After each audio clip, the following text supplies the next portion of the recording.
EVM पर हार का ईवीएम पर विपक्ष इसको कैसे देखे? हार का पूरा ठीक रहा, ईवीएम पर फोड़ रहा है, ईवीएम के कारण। मैं इतना ही कहूंगा विपक्ष को कि जो महाराष्ट्र की जनता ने क्लियर मैंडेट दिया है उसका स्वागत करना चाहिए। एक पॉजिटिव उनका अप्रोच होना चाहिए, क्योंकि हमारे 2.5 साल के महायुति सरकार ने इतना काम किया है, इतनी योजनाओं को लागू किया है, इतने प्रकल्प को आगे बढ़ाया है और इसीलिए उसका परिपाक ये है। ये मैंने पहले ही कहा था, मैं, देवेंद्र जी, अजीत दादा, हम हर सभा में यही कहते थे कि हमने जो 2.5 साल में इतना ऐतिहासिक काम किया है कि इसकी स्वर्ण अक्षरों में उसका लिखा जाएगा, सुनहरे अक्षरों में। क्योंकि एक तरफ जो विकास के प्रकल्प बंद थे वो हमने शुरू कर दिए, दूसरी तरफ लोक कल्याणकारी योजनाएं हमने शुरू कर दी और उसमें हर घटक को लिया है। लाडली बहना से लेके, लाडले भाई से लेके, लाडले किसान से लेके, लाडले ज्येष्ठ से लेके सभी लोगों को उसमें सरकार ने योगदान उनका देखकर सहयोग किया है। और इसीलिए मैं ये इतना ही कहूंगा कि उनका जो अभी झारखंड में चुनाव हुआ, प्रियंका गांधी जी का चुनाव हुआ, कई लोगों का चुनाव हुआ, ये इधर का नांदेड़ बाई इलेक्शन का चुनाव हो गया, उसमें भी कांग्रेस की जीत हुई है। तो ये सब जब उनकी जीत होती है तो ये ईवीएम अच्छी है, उनकी जीत होती है, उनके बाजू से निकाल होता है तो इलेक्शन कमीशन के निर्णय अच्छे होते हैं, उनके बाजू से अगर फैसला होता है तो सुप्रीम कोर्ट अच्छा होता है। अगर सही फैसला सुनाने के बाद तुरंत वो एजेंसी, वो यंत्रणा गलत हो जाती है, गलत उसको साबित किया जाता है। ये पिछले कई सालों से शुरू है, इसको भी बंद करना चाहिए रोना धोना।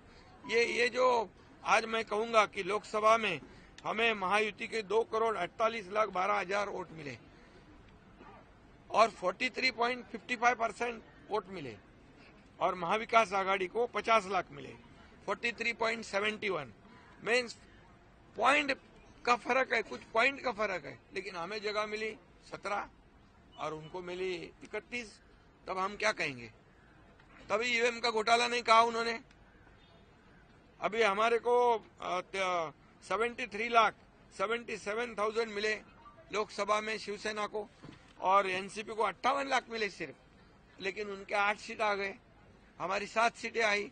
तभी क्या ईवीएम का घोटाला हो? तभी बोले नहीं कुछ। इसका मतलब क्या है?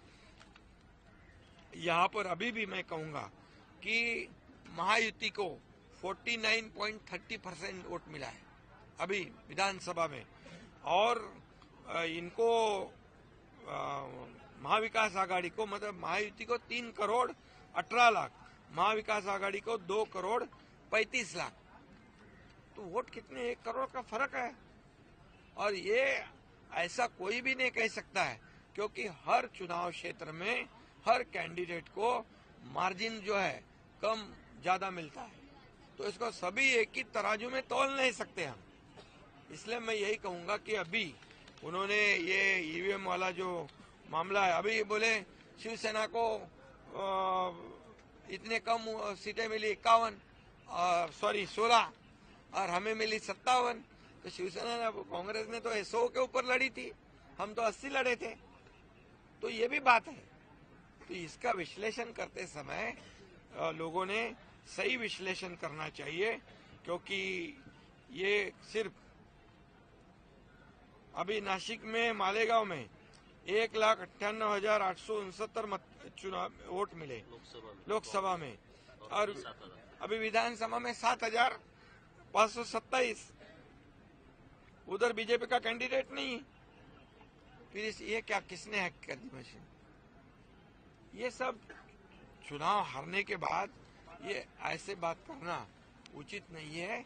इससे लोगों के दिशाभूल करने का काम जो है वो कर रहे हैं। अभी वो कोई किधर, किसी को लगता है बैलेट में चुनाव ले लो, किसी को लगता है ईवीएम में ले लो, ऐसा नहीं होता है ना। ये संविधान की बात है, ये सभी जो काम निर्णय है वो नियम के अनुसार होते हैं। और इसलिए मैं इतना ही कहूंगा कि ये चुनाव हमने महायुति सरकार ने जीता है, ये काम के बलबूते पे जीता है और लोगों ने जो मैंडेट दिया है, ये मैंडेट को वो विपक्ष ने स्वागत करना चाहिए और साथ देना चाहिए इस राज्य के विकास के लिए। अभी उन्होंने कल शपथ नहीं ली थी, बोले ईवीएम का घोटाला है, तो अभी आज शपथ ले ली, तो क्या ईवीएम का घोटाला के आक्षेप खत्म हो गया? सर, उनका कहना है कि हाँ?